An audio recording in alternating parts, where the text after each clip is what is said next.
Let me begin by saying good evening, church family. You may have noticed when I have my laptop up here, it takes a little longer for this to work, but we'll see how this goes.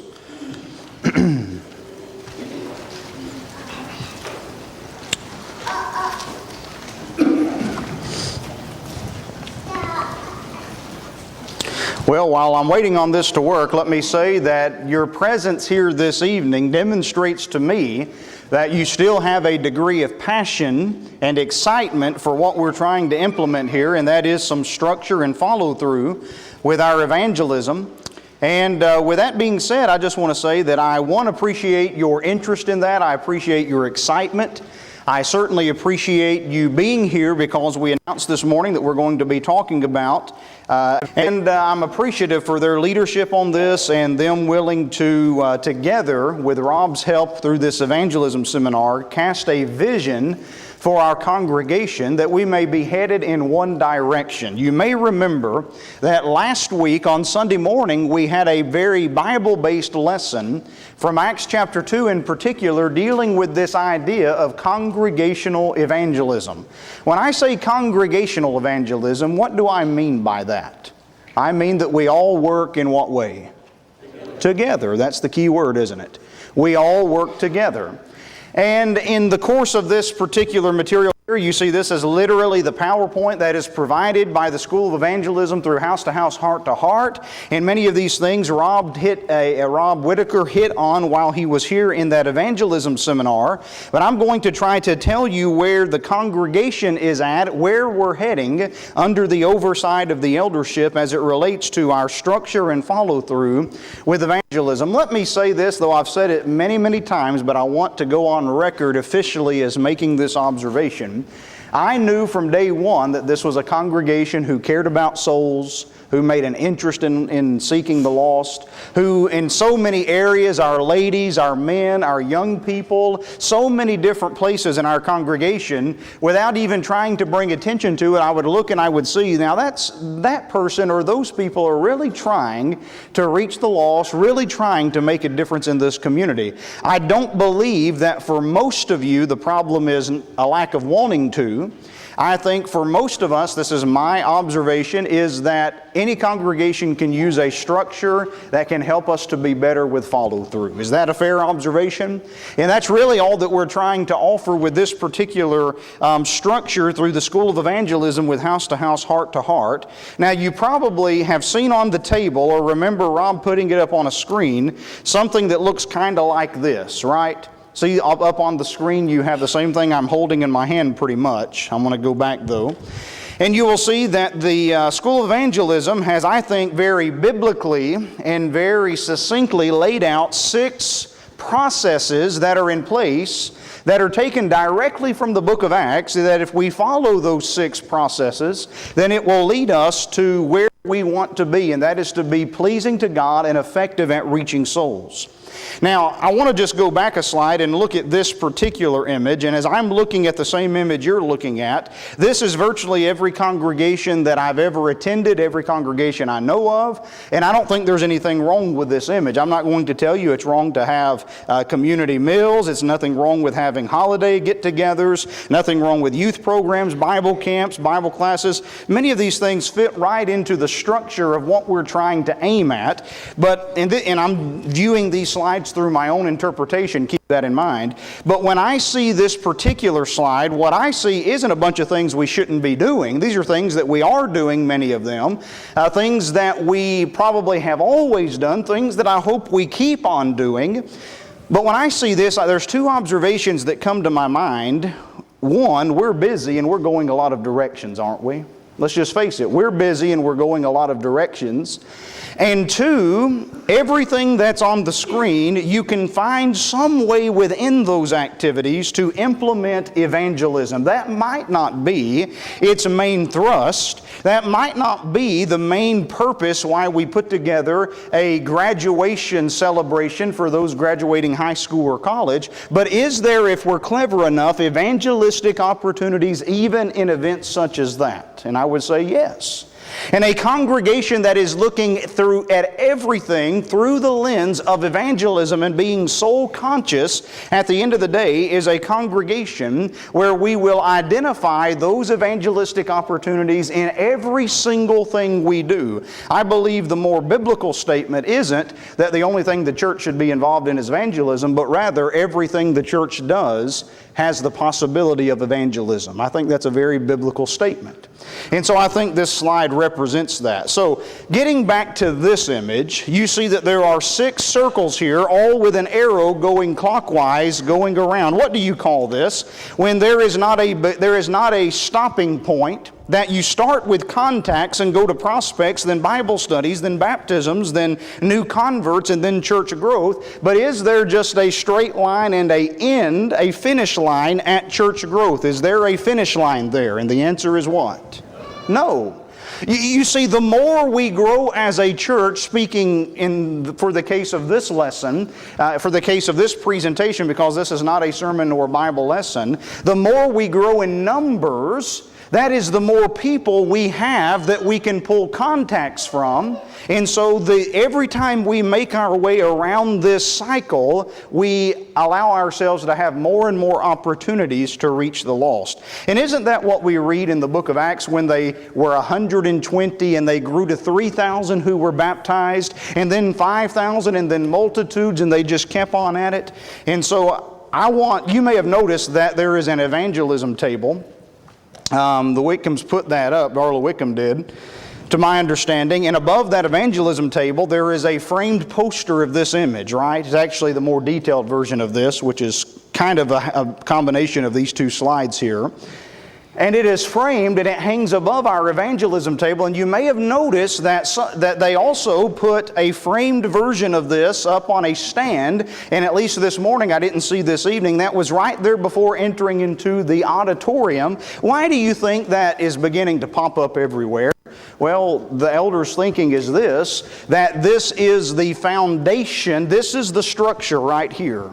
This is the foundation of what we're trying to implement going forward. Everything we plan on doing as a congregation, especially evangelistically, fits into this model. And I believe it's a sound model, it's a biblical model. And it doesn't mean that, we're going to talk about what that means for certain, it doesn't mean we have to give up things that we've loved doing for years just because the main purpose isn't evangelistic. But what it does mean is that now we have a category for it so we can know how to structure it and be all together on the same page.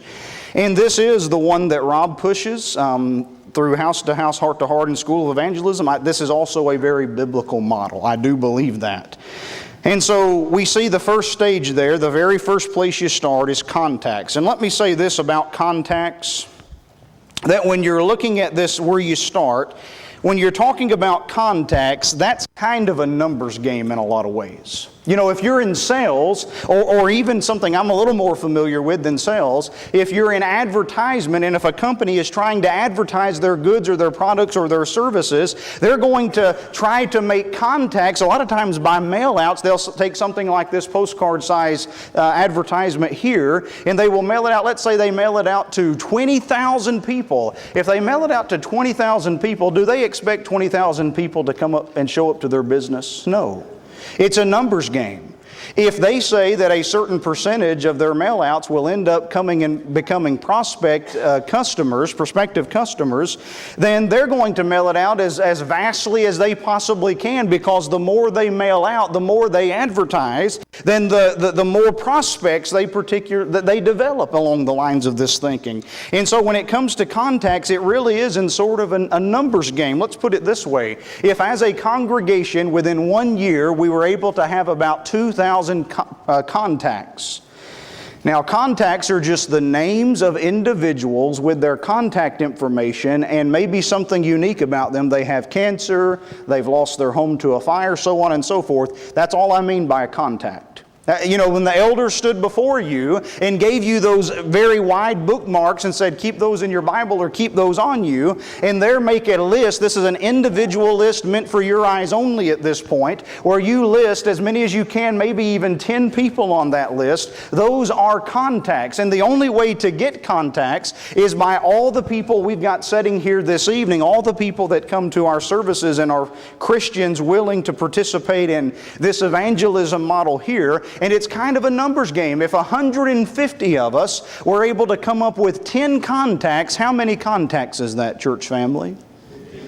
1,500, right? Well, you're already close to 2,000 contacts right there.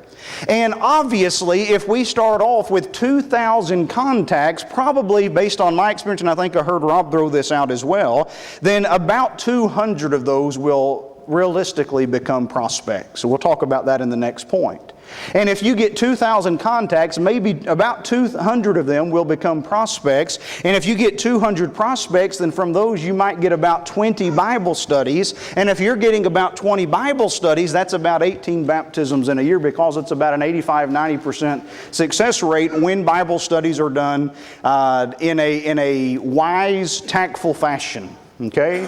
And so actually Rob challenged us when he was here, and I think our elders have, at least I think that we've bought into this challenge in trying to accomplish it, and that is that if we can grow by 10% every year, then that's a pretty good standard, isn't it? And so if we're a 160-member congregation, whatever we are, and we have 18 baptisms in a year, we've surpassed that 10% growth, have we not? Now, I am not a salesman. I would be a horrible salesman. I personally I understand why we set those bars. I'm all for it. I think we've got to have goals in order to know what to reach for. I personally am a little uncomfortable with numbers. But here's what I know. The command is to teach. And if we teach, what does God say He will do? Give the increase. So on one hand, I'm a little uncomfortable with numbers, because Noah had, in 100 years of preaching, had saved 8 souls, and himself and his wife were 2 of those, and yet was he a failure just because he didn't have large numbers? So you understand where I'm coming from with that, but on the other hand, it is important to set goals, to have goals, and already expect that God's going to give the increase. What's the Bible word for that? Faith. Have faith that God will do His part, right? And so let's go through each of these. I don't want to belabor this point. There are all kinds, within each of these circles and each 6 of these steps, there's a whole bunch of things we can do to accomplish these goals. And there are 2 or 3 of these things in each of these circles we are going to be doing in the days and weeks and months and the year ahead. We actually have, when I was looking through the packet, a 38-week step-by-step plan that Rob has given us. So this is not just a one weekend event. This is not just something we do until we get tired of it in the summer. This is something we're trying to put in place for the long term. And let me say this, that some of these things on each of these categories, maybe that's not what we're going to roll out right now. Maybe we get 2 or 3 of these things in each of these categories that are doable right now, but phase 2, phase 3, phase 4 down the road, we ramp that up. Let me give you an example of what I'm talking about.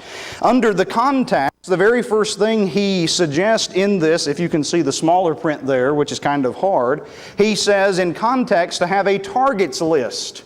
Now, the targets list really is a process in and of itself, because those bookmarks that the elders gave us, that we were to fill out as many names as we can think of lost individuals in our community, that's the very first step to creating a targets list.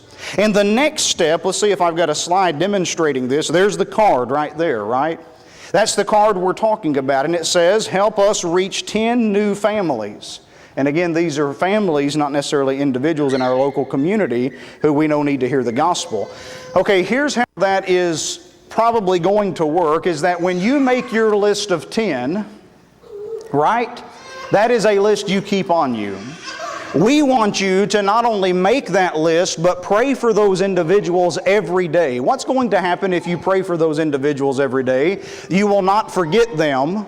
You will remember that they are lost, and you will be reminded of the urgency of reaching their soul, right? And so we ask you again to make that list. Maybe you're like me and you're new to the community. This is my job. So half the names I can put on that list are people that are visitors to our services, but other members have beaten me to it, you know.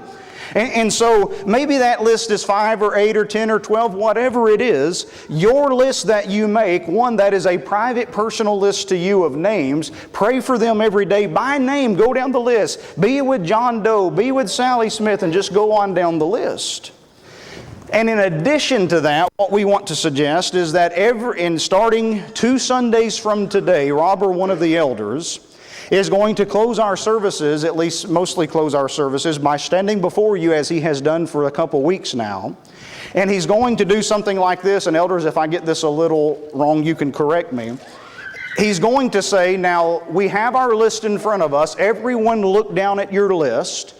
Raise your hand if someone on your list is currently fighting cancer. And let's say that 5 hands go up.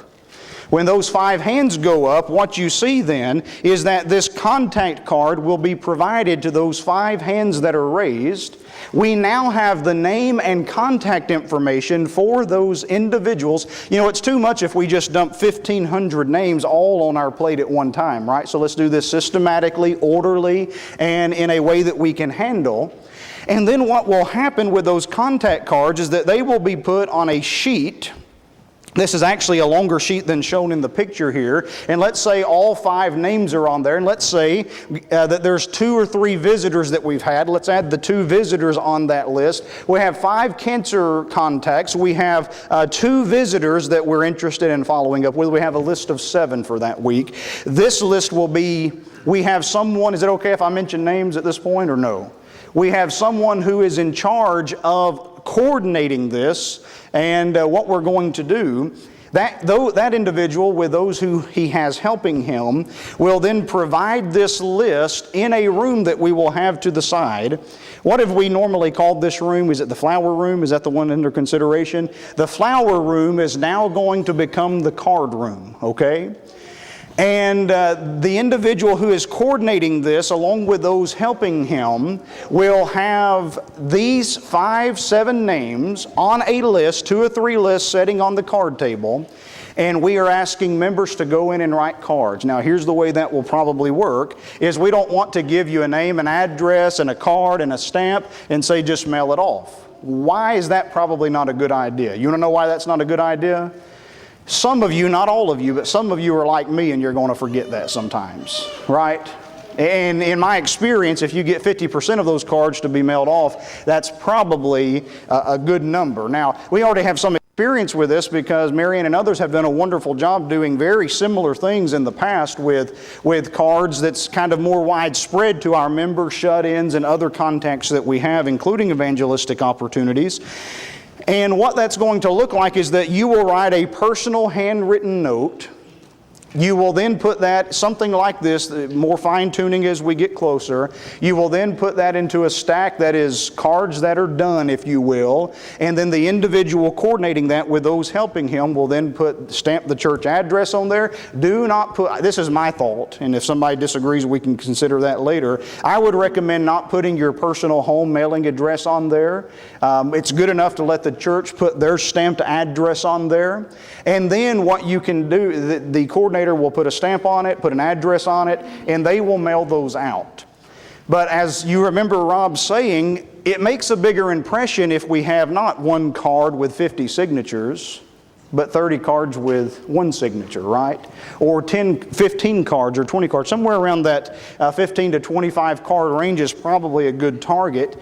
And what it would look like is that we don't dump all of those in the mail the same day, but we put 5 in on Monday, 5 in on Tuesday, 5 on Wednesday. That way, every single day that week, they've gotten a handful of cards from the Lake City Church of Christ.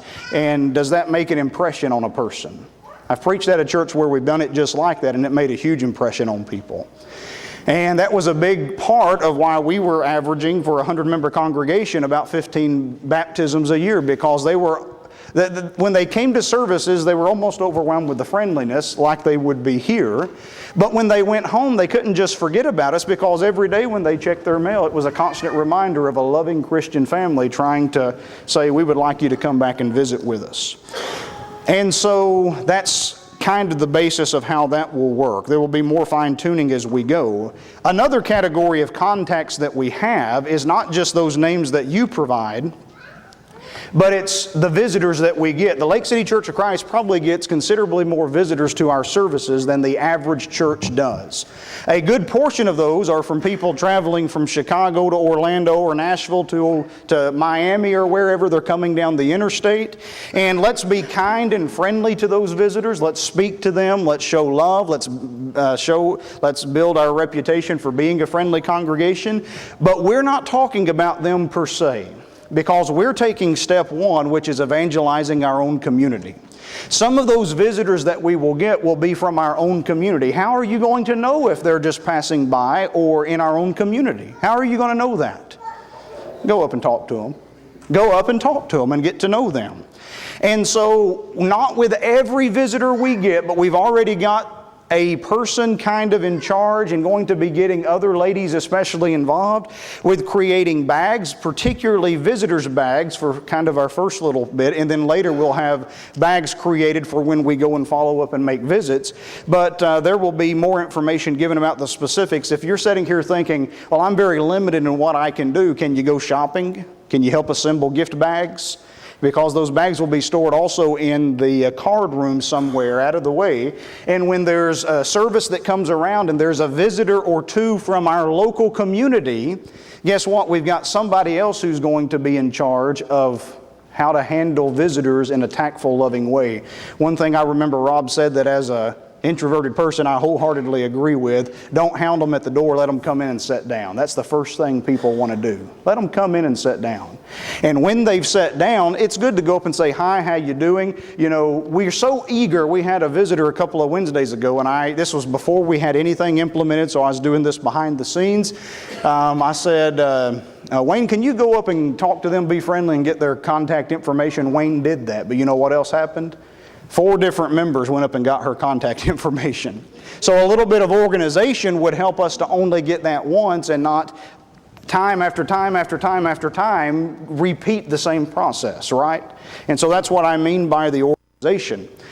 And when a visitor from the community is identified, something like this, and we have someone who will be putting this together in his own way, but something like this, again, it will be refined with that individual's leadership, is that we have 1 or 2 people who go and sit down in the pew in front of them or behind them and just chat with them and be friendly.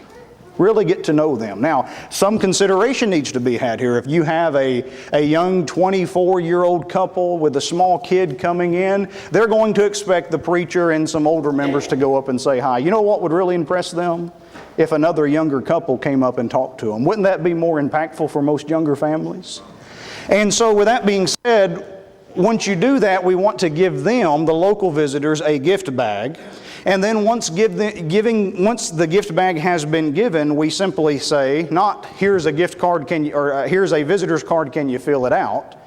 We're not going to assume that they're going to fill out a visitor's card at the end of service and pass it to the inside aisle. That same friendly person that's been there chatting with them, say, hey, with our visitors, we just like to get some contact information, helps us keep a record of your attendance. Can I get that? And they jot it down quickly. That does 2 things. 1, it assures we get it. Number 2, we can probably read it. And if I can't read it, I know who wrote it, so I can go and ask them what they said. It's amazing how many of these visitor cards I don't know is that a 6? Is that a 5? What is that? And so that is the way we would handle our visitors. And those visitors' contact information we got, guess what? They become a contact.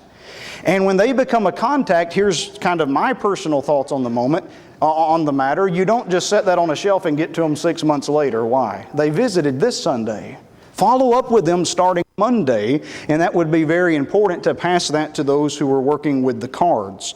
I'm already rambling. The information about how to utilize house-to-house, heart-to-heart is probably more along the phase 2, although I will say that we can at the very least right now remind ourselves that we can advertise events in this. I would just recommend that we go ahead and advertise our Vacation Bible School and view our Vacation Bible School as an opportunity to meet people from the community. If we get that to them really soon, that can probably be put in an edition before VBS rolls around.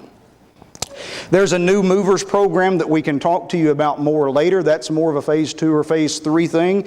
But it's a wonderful tool that we are given if we pay a fee because it's done through an outside service, where we can have the contact information for individuals who have just moved to the community. That's valuable, isn't it?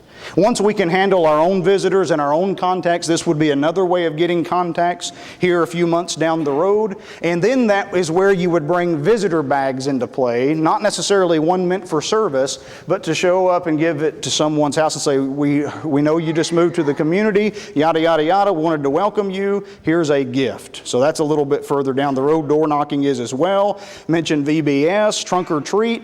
You know, I understand the thought that says trunk or treat should only be for our congregation because we're having it here for safety of our kids. How about this as a balance? How about the ones handing out candy is our congregation, so we trust where the candy's coming from, but we buy extra candy and invite other kids to come and trick or treat or trunk or treat, and then we as adults who are not handing out candy actually go and intermingle and meet and greet and get to know some of these people. Does that sound like a good balance from the concerns that we may have there? It's an evangelistic opportunity, and you see there's more here than I can cover.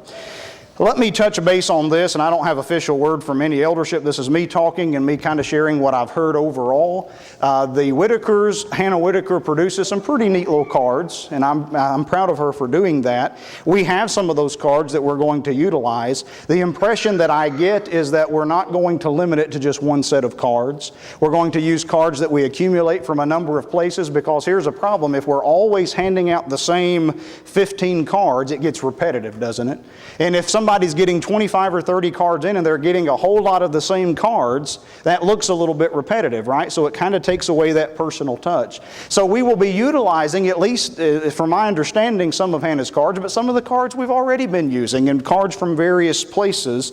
And you may be able to help us find new cards that we can add to that variety. I think that's also something to consider.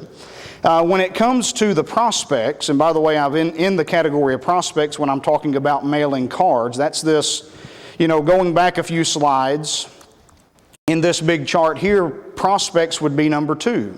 So you've got to have really, really, really high numbers of contacts in order to get a decent number of prospects. Again, 2,000 contacts might lead to 200 prospects. And so for that reason, when we get to these prospects and mail out cards, then we understand that's a numbers game, but to a lesser extent.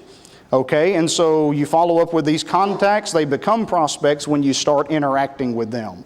They become prospects when you start interacting with them outside of church services especially. And when you find someone who is a prospect, let's say that they've gotten 25 cards in the mail that week, and that impressed them and they showed up for service.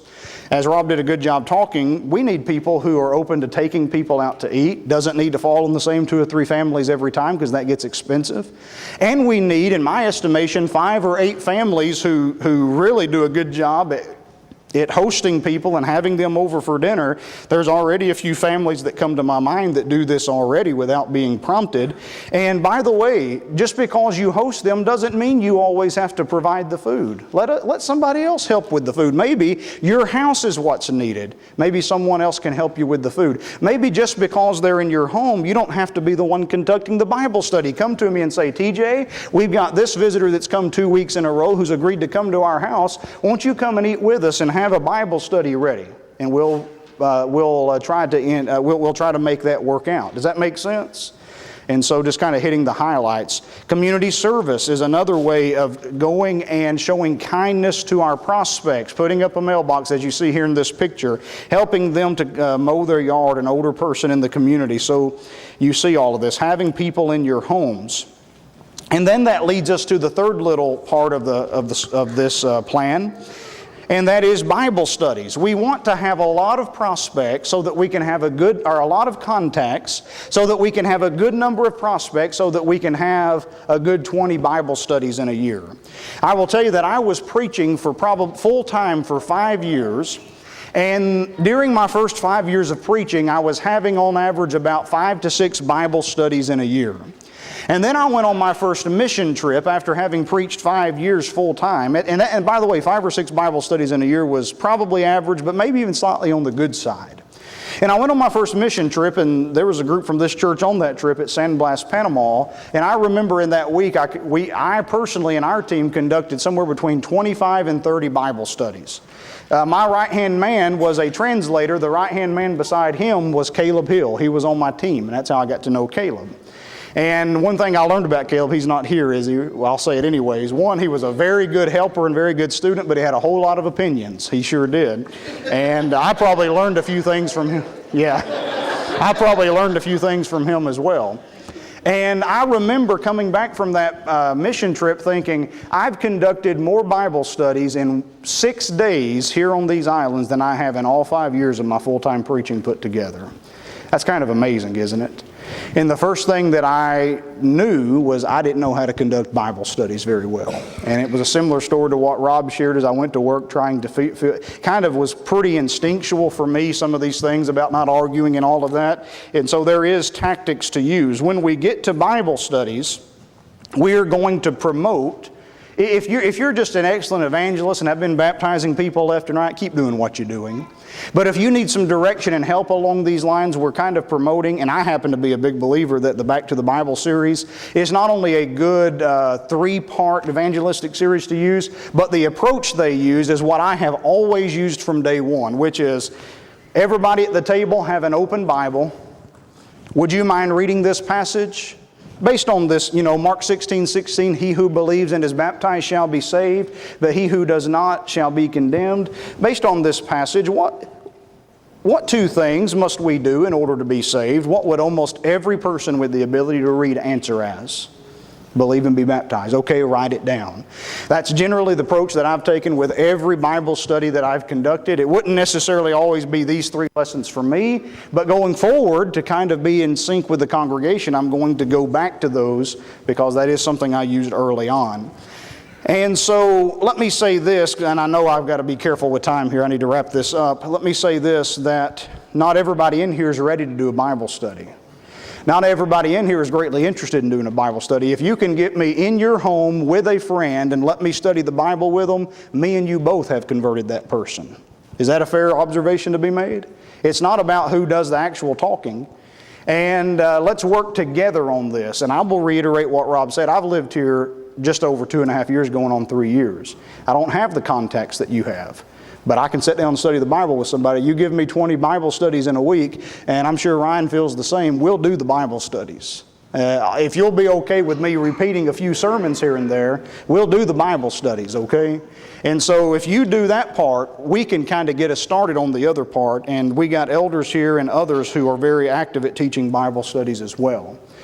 And so if you're interested, though, you're not comfortable, nor are you experienced in doing Bible studies. I've never met a natural evangelist. Every good evangelist I've ever known, they get good because they've done it over and over and over and over again. If you want to become a good and effective soul winner, we're going to start offering sometime as soon as we can courses where we're going to meet out here 1 day a week. It might be 5 or 10 of us at most.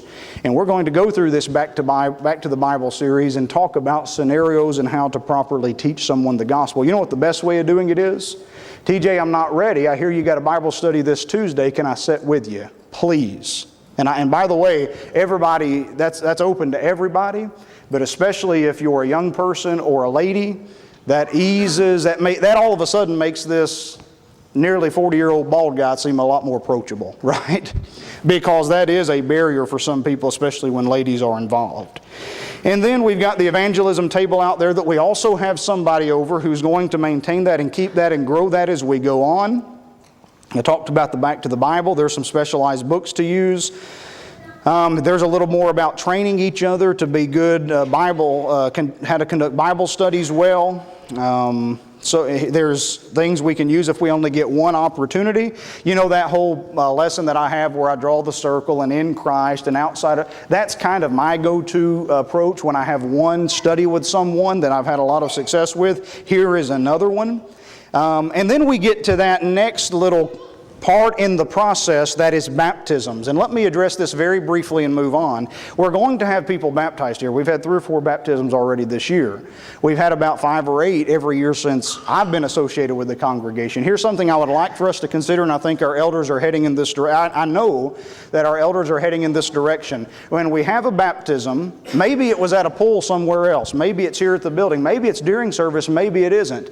But may we always try to recognize that new brother and sister in Christ, announce that before the congregation, let that person come up here and be able for us to come up and hug them and greet them and pray with them. And may we announce to the congregation they are our new brother and sister in Christ, and we've got Bibles being ordered that we are going to be giving to each person who has been baptized. And possibly a certificate will come with that. That's still up for decision there. And so if we demonstrate, because there's been a lot of baptisms that's happened here that maybe you probably don't even know of, or if you do, unless you were paying attention at that particular part of the announcement, you didn't even know it happened. But baptisms are happening, and we anticipate more happening, and we want the whole congregation to rejoice together as God is giving the increase. And sometimes that may be a study Bible like the Apologetics Press Study Bible, which, by the way, is the only study Bible produced by the Churches of Christ that I would recommend have false teaching in it, and I don't want to start them off on that foot, okay? Then we're going to have new converts. That's the next one.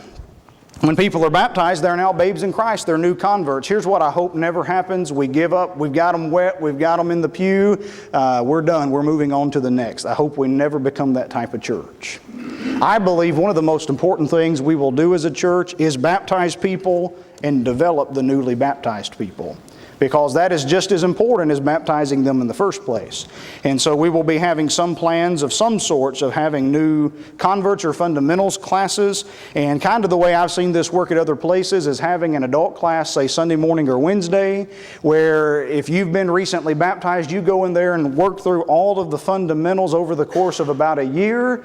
And then when you're done, we graduate you and you're able to join the auditorium class or wherever that is. And I'm sure Ryan would implement a lot of that in his teaching of the young people as well.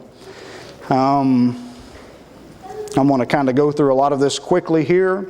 Our elders are doing a whole lot. There's a whole lot more to plan. There's a whole lot of positions yet to be filled. There's a whole lot of coordinators and servants of various kinds who will be put in place. The elders are overseeing this because that's the way the Lord designed it. And on one hand, the elders will appoint those who will be called coordinators, who will be over things like the compassion cards and church activities, but that's such a large project that those coordinators cannot do it themselves. Delegation has to be understood here, and they have to put a team of people underneath them to get the various things accomplished, and then those people will need to have those who will help serve. And by doing this, not only is the coordinators not doing everything, and in doing this, more people can get involved, because you have 2 problems. The leadership of most churches think nobody wants the work.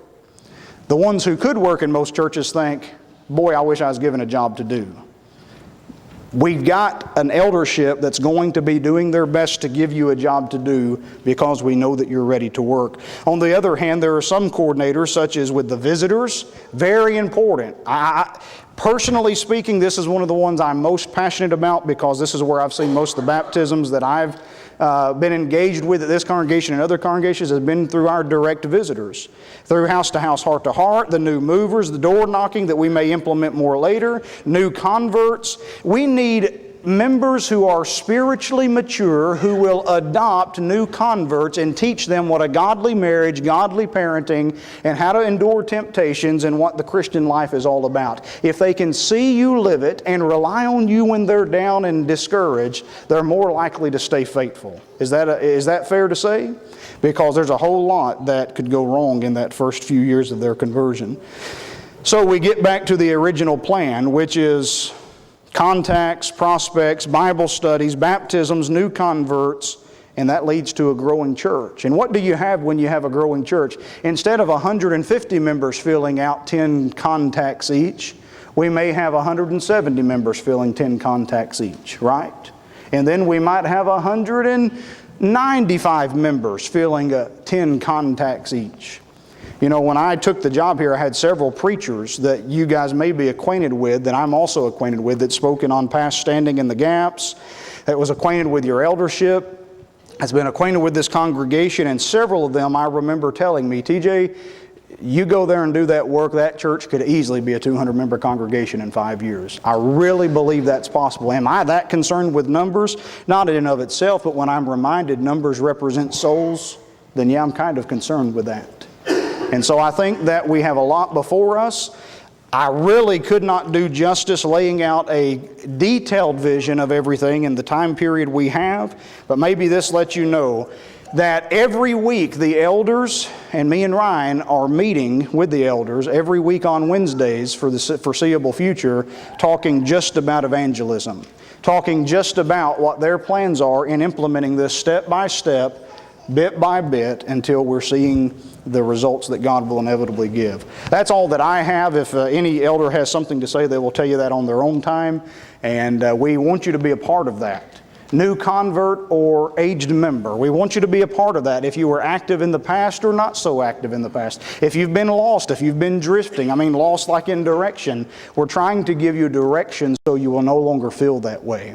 So if you want to be a part of this, we look forward to that relationship and work, and we're going to glorify God with each step because He gets the glory. He gets the glory. If you're here and want to become a servant of the Lord, come as we stand and as we sing.